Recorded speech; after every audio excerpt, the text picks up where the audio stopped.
13 straight quarters. That is how long Warren Buffett's company has been selling stocks instead of buying them. 13 straight quarters of a 95-year-old man sitting on the largest cash pile any company has ever assembled, refusing to spend it. 13 straight quarters of watching the market climb, watching his own stock underperform, and doing nothing. He did not do this once. He did not do this for a single bad quarter when the headlines were screaming about a crash. He did this quarter after quarter after quarter through a market that kept setting records, through a market that punished anyone who stayed in cash, through a market that made patience look like a mistake. He kept selling anyway. By the end of 2025, Berkshire Hathaway was holding $373 billion in cash. 3 months earlier, that number had touched $381 billion, a record so large that financial journalists ran out of comparisons. It was more than the gross domestic product of Denmark. It was more cash than 90% of the world's countries generate in economic output in an entire year. And it was sitting in short-term treasury bills, earning interest, doing nothing else, while the company that built it refused to buy back even its own shares. That refusal is the part almost nobody noticed. A company sitting on a mountain of cash, watching its own stock price fall nearly 12% after a leadership announcement, would normally do the simplest thing in corporate finance: buy back its own shares at a discount. Berkshire did not. For 5 consecutive quarters, the company that Warren Buffett built into the most famous capital allocator in American history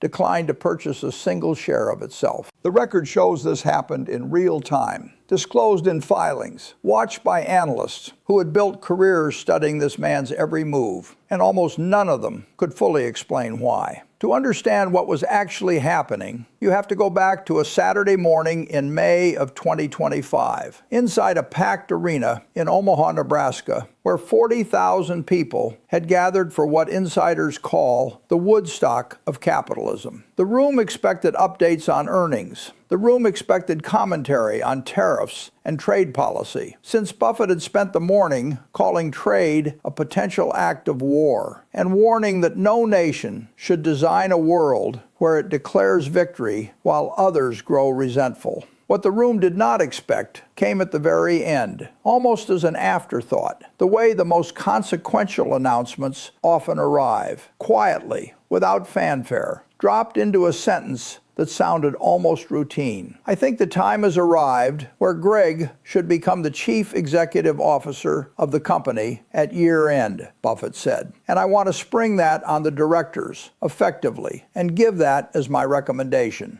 The arena did not immediately understand what it had just heard. Then it did.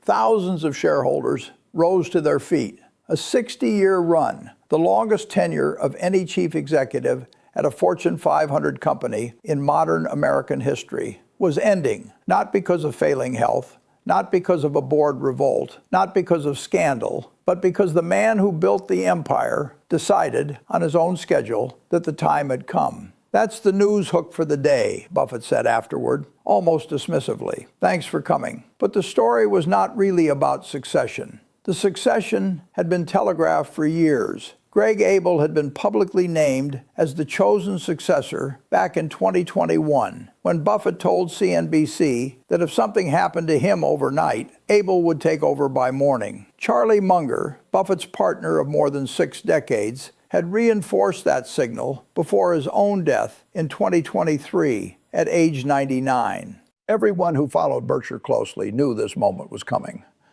What almost nobody had connected, what sat hidden in plain sight inside 13 consecutive quarterly filings, was that Buffett had already been acting like a man preparing to leave for years before he said a word about it publicly. Go back further. 9 weeks before that May announcement, Berkshire's cash position had crossed $333 billion, already a record at the time. 3 months after that, it crossed $344 billion. By autumn, it had crossed $381 billion. Each of those numbers, on its own, looked like a single data point in a quarterly earnings report. Stacked together across more than 3 years, they formed a pattern that very few people in financial media were willing to say out loud. The most successful investor in the history of American capitalism had stopped finding things he wanted to buy.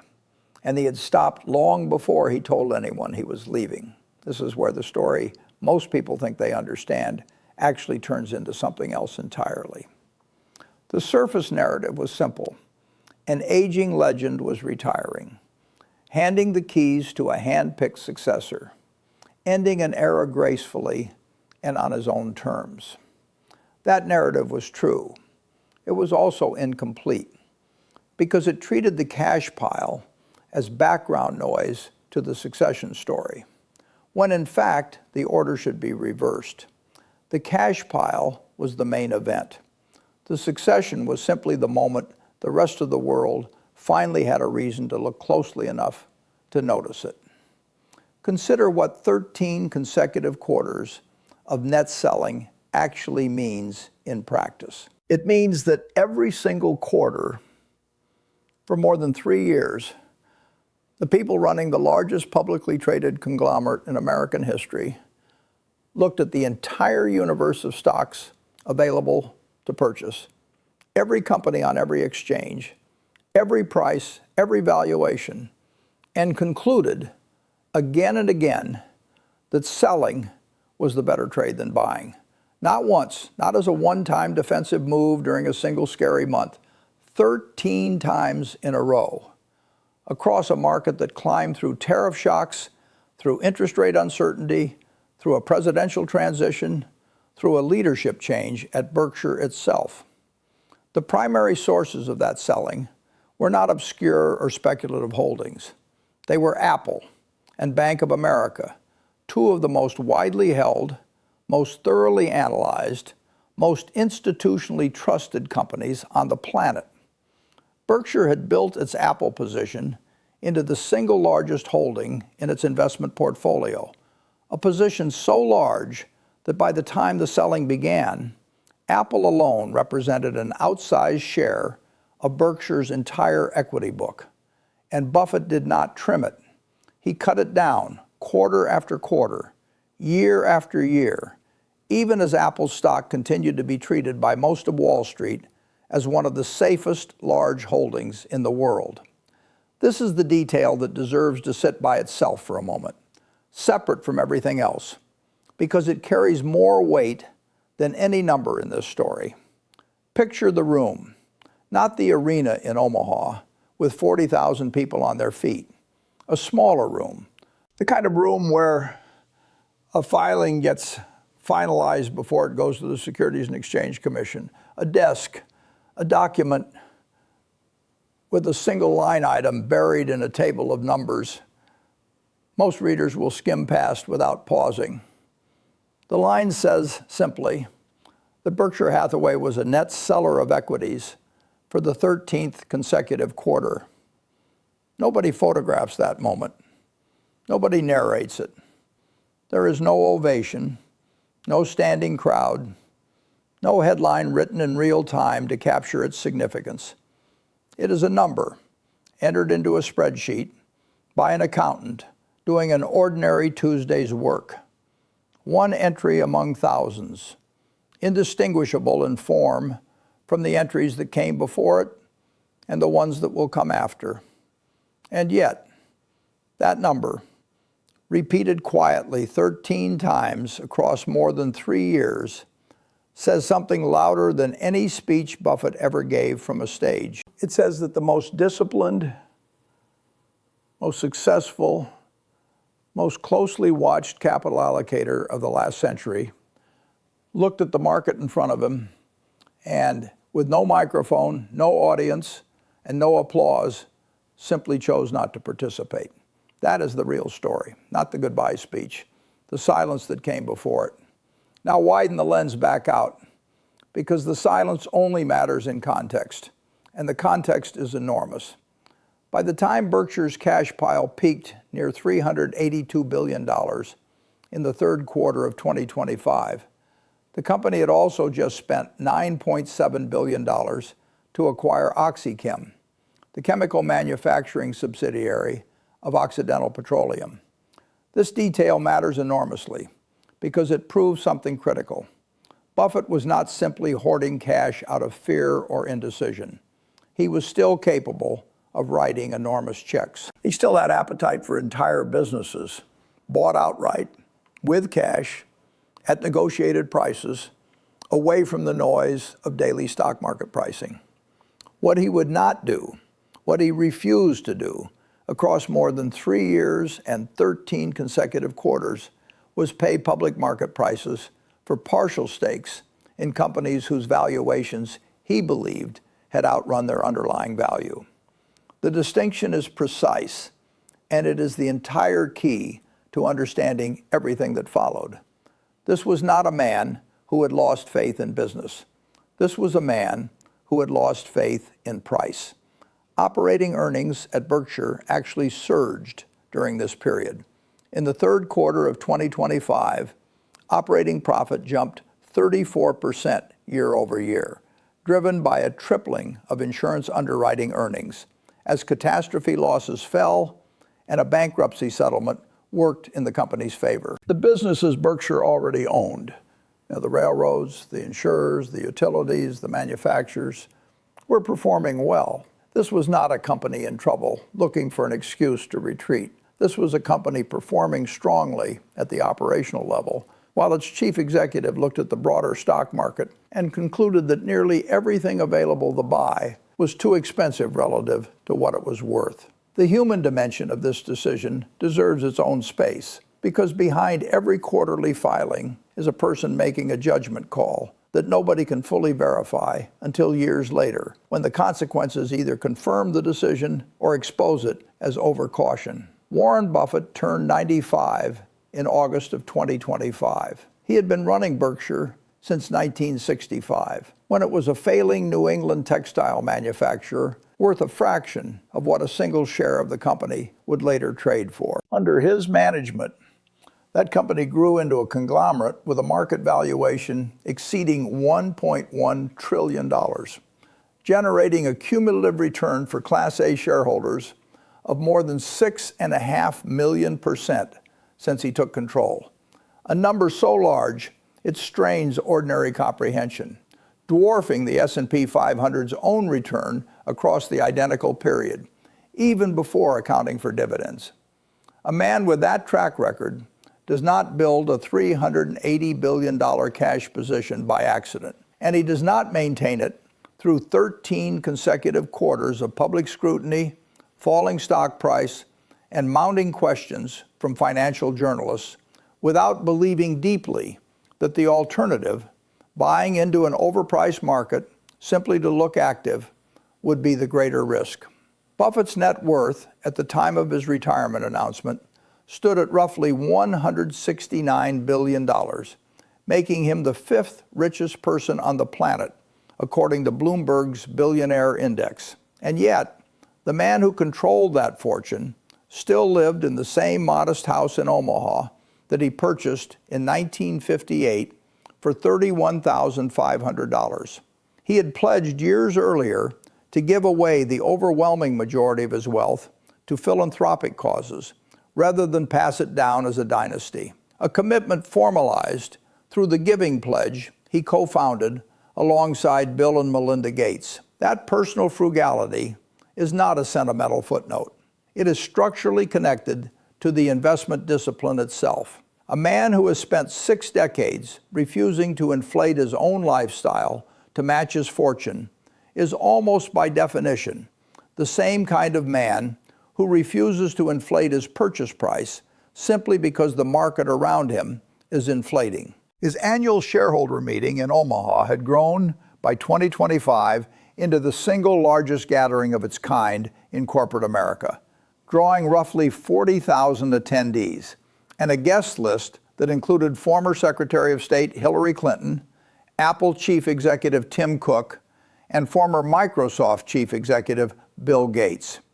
Cook, whose company represented Berkshire's largest single equity holding, even as Buffett was selling it down, posted publicly afterward that there had never been someone like Warren, and that countless people, himself included, had been inspired by his wisdom.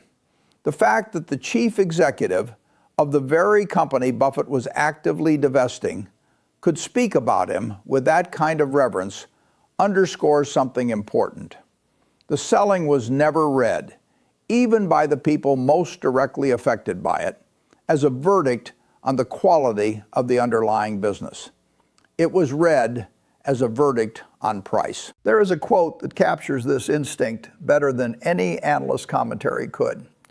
In his parting letter to shareholders, written in November of 2025, as he prepared to formally hand the chief executive role to Greg Abel, Buffett wrote that Berkshire has less chance of a devastating disaster than any business he knows. He wrote that Berkshire has a more shareholder-conscious management and board than almost any company with which he is familiar, and he has seen a lot.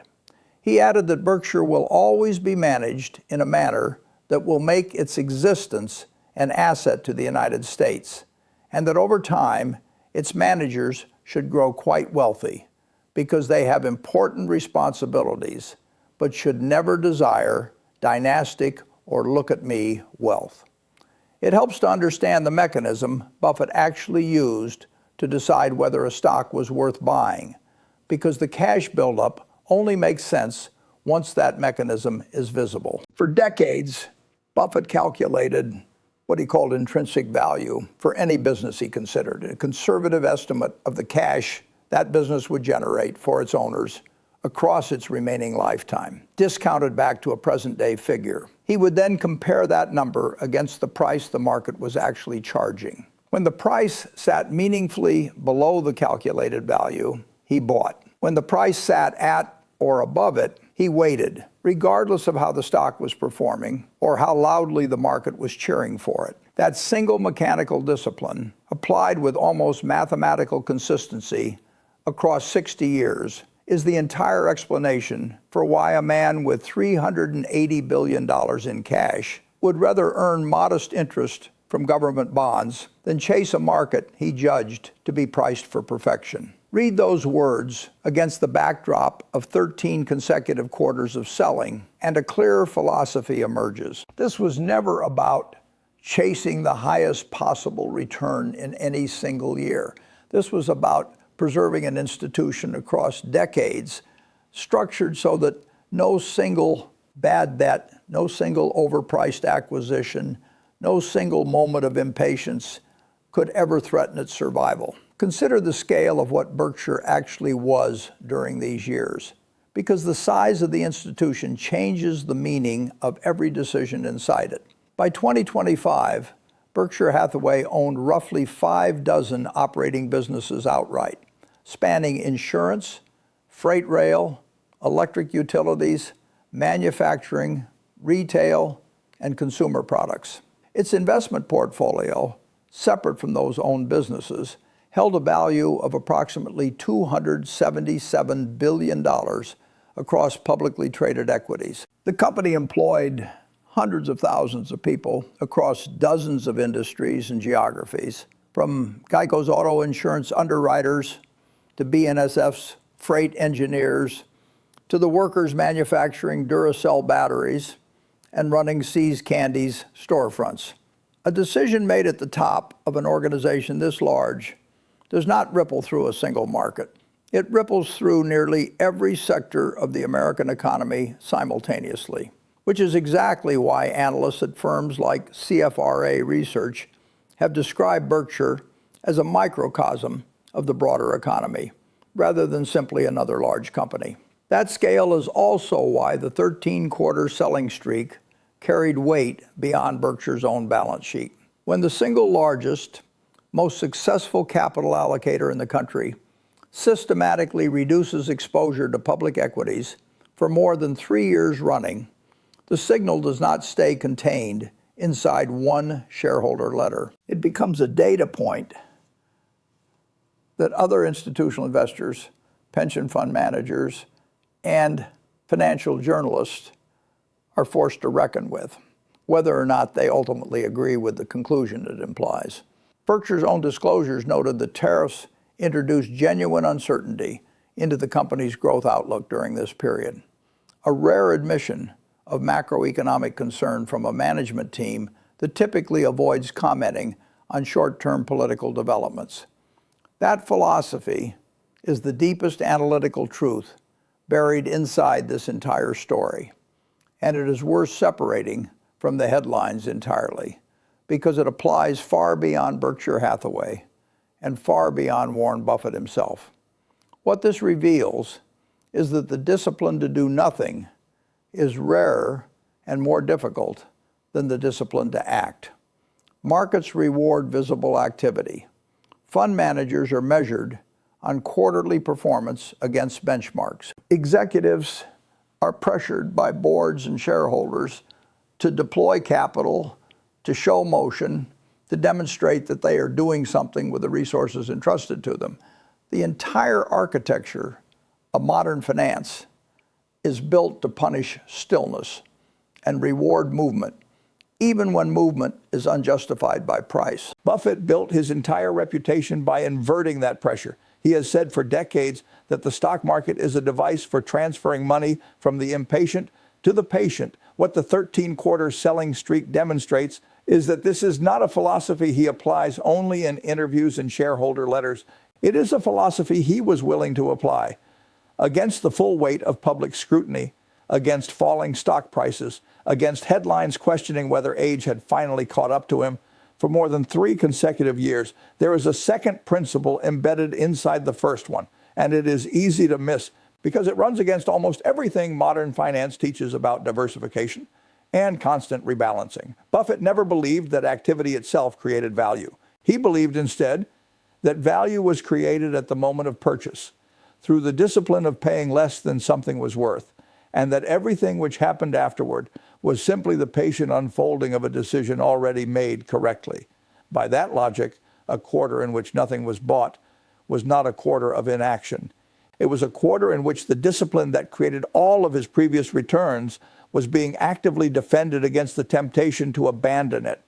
The absence of a transaction that was, in this framework, itself a decision, arguably the hardest one available, because it offered no headline, no press release, and no immediate validation, only the quiet confidence that restraint would eventually be proven correct. Look at what actually happened to Berkshire's own stock price during this period.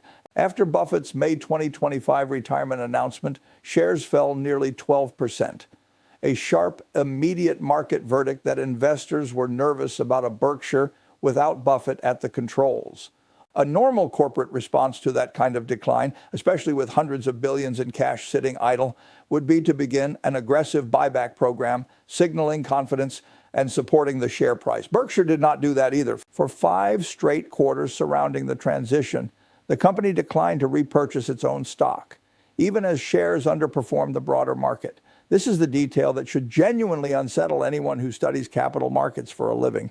A management team unwilling to buy its own company's stock at a meaningful discount is either signaling something deeply pessimistic about near-term value, or it is signaling something almost the opposite, an extreme, almost rigid commitment to a single pricing discipline that refuses to bend even to defend its own stock from a market overreaction to a leadership change. Buffett himself had set the rule years earlier. Berkshire would only repurchase shares when the price fell meaningfully below his own calculation of intrinsic value, and not a cent above it, regardless of how the market was behaving around that threshold. The consequence of that discipline showed up in multiple dimensions at once, and each dimension deserves to be weighed on its own. For shareholders who had grown accustomed to Berkshire outperforming the broader market across long stretches of time, the underperformance during the cash buildup years tested a kind of patience few investors are ever asked to exercise. Berkshire's shares rose more than 11% across all of 2025, a respectable return in isolation, but one that lagged a broader market that had also posted strong gains, leaving Berkshire investors watching index funds quietly outrun the company once celebrated as the greatest wealth compounding machine in American history. For the insurance industry, the consequence was different. Geico, Berkshire's auto insurer, continued adding new policyholders, even as its underwriting profit dipped amid rising claims costs, suggesting that Berkshire's discipline around capital deployment did not extend to neglecting its core operating businesses. The reinsurance and primary insurance segments both swung from losses to profits during this period, demonstrating that the conglomerate's underlying engine remained healthy, even while its investment arm sat unusually still. For the broader market, the consequence was a quiet but persistent signal that the single largest, most respected pool of patient capital in the country had concluded repeatedly that prices had drifted too far from value. That signal did not crash anything on its own. Berkshire's caution alone cannot move an $18 trillion market. But it became a reference point, cited in earnings calls and investment newsletters across the industry, a kind of barometer that other allocators measured their own conviction against, whether they ultimately agreed with it or chose to keep buying anyway. And for history, the consequence will not be fully knowable for years. Each of Buffett's previous retreats from an overheated market, they seem 1969, the late 1990s, the mid-2000s, looked in real time like an old man losing his nerve, and each one was later understood as the most disciplined decision of his career. Whether the 2022 to 2025 episode joins that lineage or breaks from it is the open question this entire story leaves behind. It would take until March of 2026, under new Chief Executive Greg Abel, for that 21-month buyback drought to finally break when Berkshire repurchased its own stock for the first time since 2024. The timing of that resumption, arriving only after the formal transition of power, suggests something quietly significant about leadership style. Buffett, even in his final stretch atop the company, would not deviate from the exact pricing discipline he had set decades earlier. Abel, inheriting the role, made a different judgment almost immediately upon taking control. Now place this entire episode into its proper historical frame, because Buffett has done something resembling this before, and the historical record is instructive. In May of 1969, at the peak of one of the most speculative bull markets American investors had ever witnessed, a younger Warren Buffett did something almost nobody in his position would consider rational. He shut down his investment partnership entirely. He told his partners in writing that he could no longer find bargains in a market that had become, in his words, increasingly detached from underlying value. He returned their capital. He walked away from active management at the exact moment most investors were doubling down on momentum. Within a few years, the market entered one of the worst bear markets of the post-war era, with the S&P 500 losing nearly half its value between 1973 and 1974. Buffett, holding cash and waiting, became one of the great buyers of that downturn, building positions in companies that would compound for decades afterward. The pattern repeated in a different form at the close of the 1990s. As the dot-com bubble inflated to extreme valuations, Buffett refused to participate in internet stocks he did not understand and could not value with any confidence, even as he was publicly mocked in financial media for missing the greatest bull run of a generation. Berkshire's stock underperformed badly through 1999, and commentators at the time openly questioned whether the legendary investor had simply lost his touch. In a new economy he failed to grasp. The Nasdaq peaked in March of 2000. Over the following 2.5 years, it lost roughly 78% of its value. Buffett, having refused to chase the bubble, emerged from the wreckage, with his reputation not diminished but enhanced, and with capital intact to deploy into the opportunities the crash left behind. There was a third echo of this pattern, smaller but instructive, in the years leading into the 2008 financial crisis. Berkshire's cash position climbed steadily through 2005, 2006, and 2007, even as housing prices kept setting records, and most of Wall Street treated mortgage-backed securities as nearly riskless. Buffett later wrote that derivatives tied to those securities amounted to financial weapons of mass destruction, a phrase that drew ridicule from some corners of the financial press at the time it was first published, years before the crisis arrived. When the system finally seized in September of 2008, Berkshire had tens of billions of dollars available to deploy. At the exact moment, liquidity vanished everywhere else. Buffett used it to negotiate preferred stock positions in Goldman Sachs and General Electric on terms that would have been unimaginable a year earlier, extracting guaranteed dividends and warrants that generated enormous returns once the crisis passed. In each of these three episodes, and separated by decades, the through line is identical. Cash accumulated during a period of public skepticism becomes the instrument of opportunity once the market finally corrects. Those three episodes share an exact structural pattern with what unfolded between 2022 and 2025 in every case. Buffett's refusal to participate looked, in the moment, like a mistake, a sign of age, of caution, curdling into irrelevance, of an investor whose framework had stopped working in a new kind of market. In every case, the refusal was publicly questioned by people convinced that this time things were different, that valuations could keep climbing indefinitely, that the old rules about price and value no longer applied. And in every previous case, the market eventually validated the patience rather than the participation.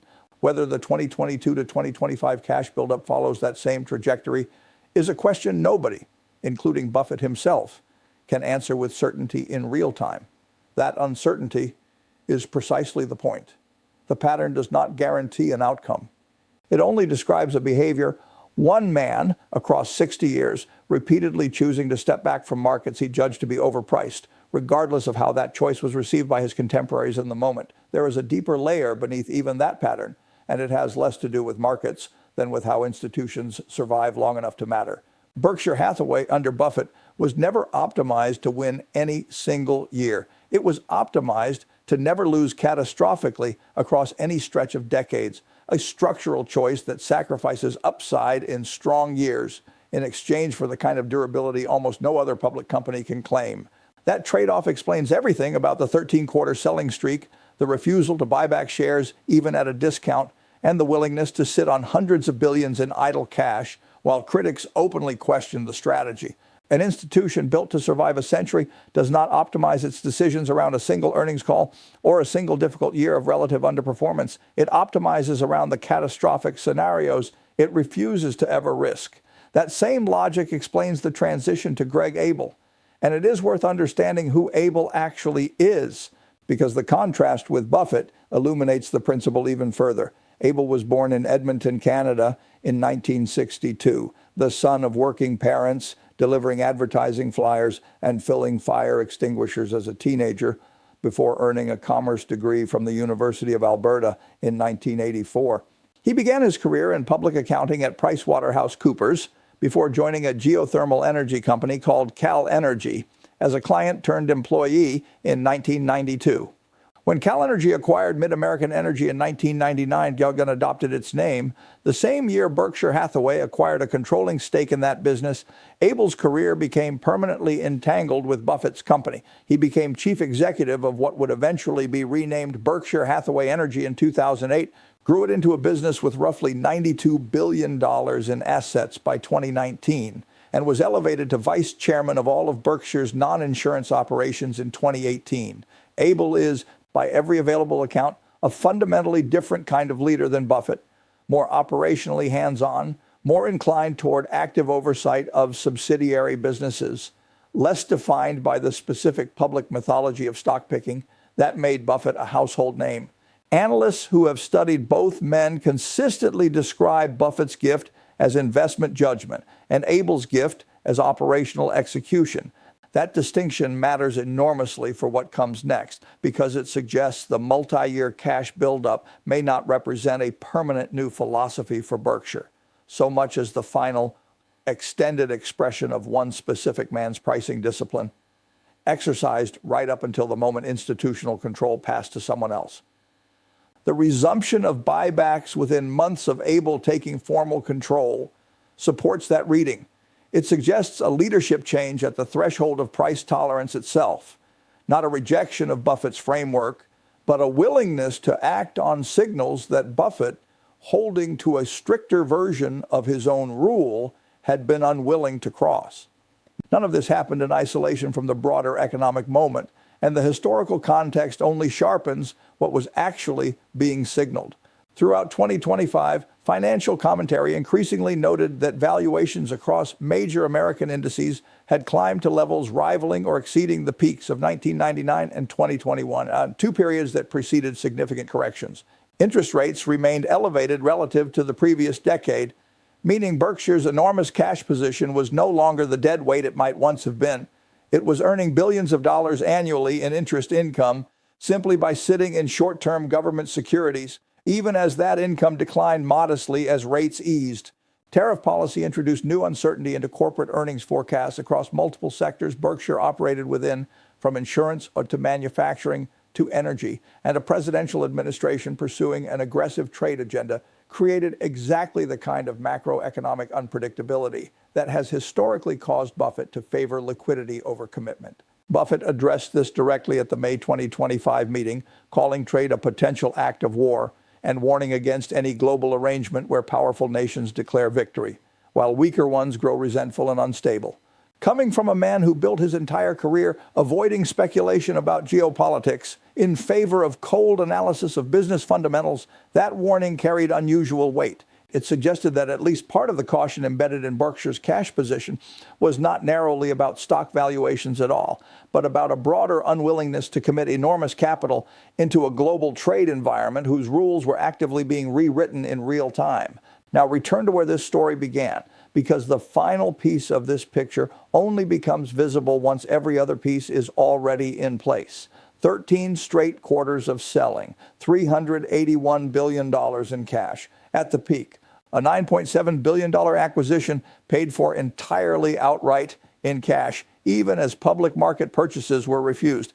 A 95-year-old chief executive standing on a stage in Omaha, announcing his departure almost as an afterthought, then writing in his final letter as chairman that greatness does not come about through accumulating great amounts of money, great amounts of publicity, or great power in government, that when you help someone in any of thousands of ways, you help the world. That sentence, read in isolation, what sounds like the closing thought of a man at peace with his legacy. Read against the full record of what he actually did across his final years in the role, refusing to chase an inflated market, refusing to defend his own falling stock price out of stubborn pricing discipline, refusing to spend simply because spending was expected of him. It reads instead like a final demonstration of the exact principle that built his fortune in the first place. The discipline was never really about money at all. It was about refusing to mistake activity for wisdom, refusing to mistake price for value, and refusing to let pressure from outside dictate decisions. That could only be judged correctly years later, whether the market eventually validates that 3-year pause the way it validated 1969, 1999, and 2008 is a question that remains genuinely open. Berkshire's cash, as of early 2026, still sits near $370 billion, still earning interest, still waiting. Greg Abel now controls when and how that capital finally moves, inheriting both the resources and the responsibility for proving whether the silence was wisdom or simply caution that ran too long. Abel has already given some indication of how he intends to answer that question. Berkshire's repurchase of its own shares in March of 2026, the first such purchase since 2024, was modest in scale relative to the size of the cash pile behind it. But symbolically, it marked the first deviation from a discipline Buffett had held rigidly for nearly 2 years.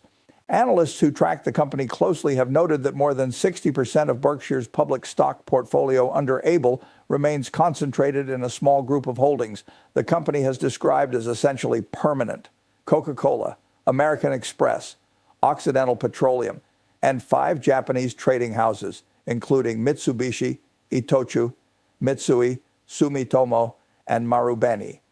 Those positions were left untouched throughout the entire 13-quarter selling streak, even as Apple and Bank of America were reduced quarter after quarter. The selling, in other words, was never indiscriminate. It was surgical, aimed specifically at the positions whose prices Buffett judged to have run furthest ahead of their value, while leaving the holdings he still trusted completely untouched.